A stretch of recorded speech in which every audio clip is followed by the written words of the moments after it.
So today I'm going to be taking the carburetor off, checking to see if there's any water in there or dirt. So what you're going to need today is a 7/16 socket, 1/2 inch, and a flat screwdriver. I'm going to start by taking the throttle cable off from this clip here. You don't need to remove the whole clip, just pop the cable off when it's loose. And then just lift up the cable like that.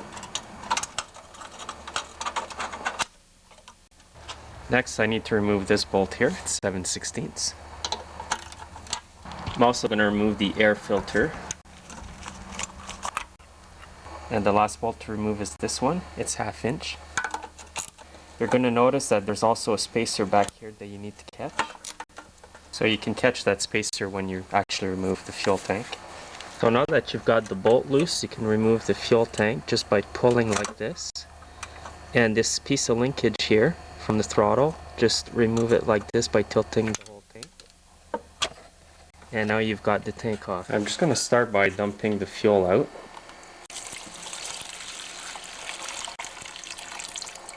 And as you can see, that fuel was pretty dirty. Now I'm ready to take the carb apart, and there's 5 slotted screws.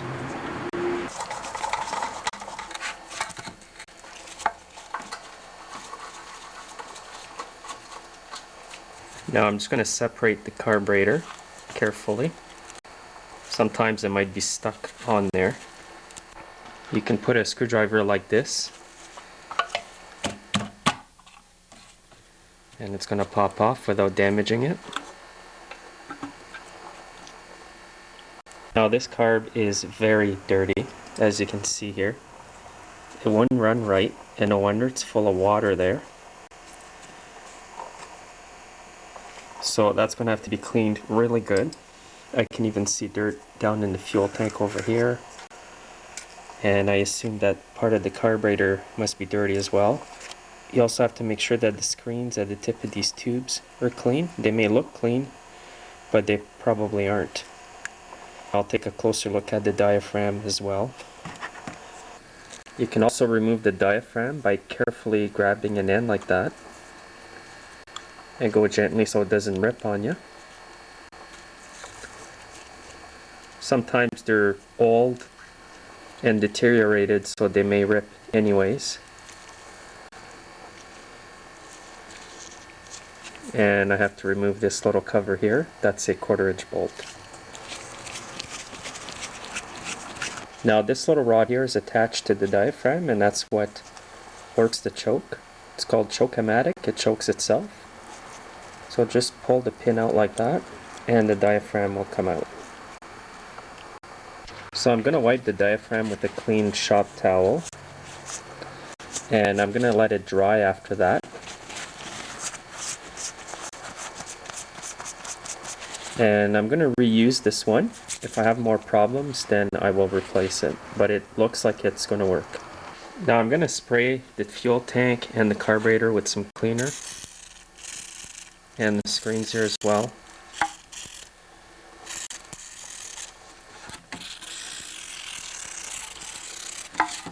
I'm going to let this sit for approximately an hour, then I'm going to come back and clean everything up.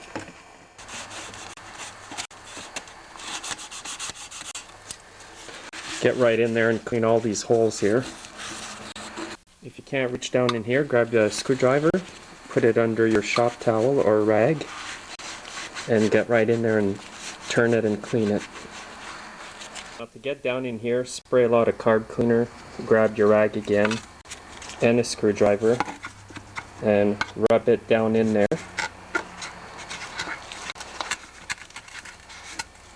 And the dirt should come out.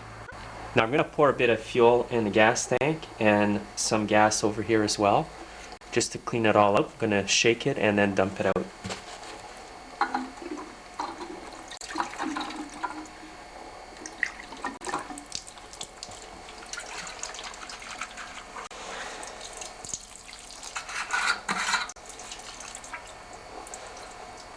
I've got the fuel tank here in the sun. I'm going to let it dry out really good. Then I'm going to use my air compressor to blow out any dirt that's left when the tank is completely dry. Just grab a screwdriver at the end of your rag to clean this.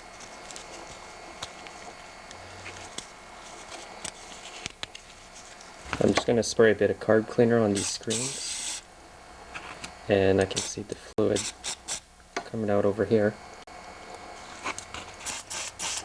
So I know that that screen's clean.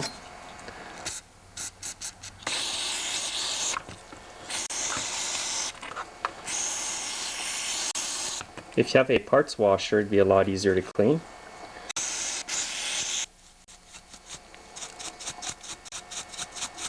And whatever I can get off, I'll use my compressor.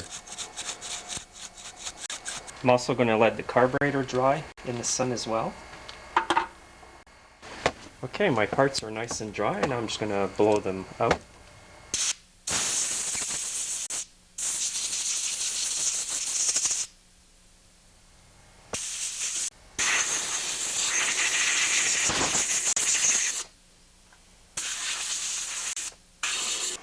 So you can see here that everything is really clean, and by being out in the sun, any water droplets that may be left will have dried away, and it's the same for the carburetor.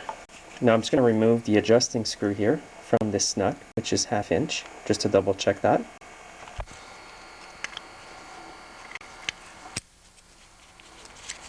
And that looks pretty clean. There's a little jet in there as well that I'm going to remove.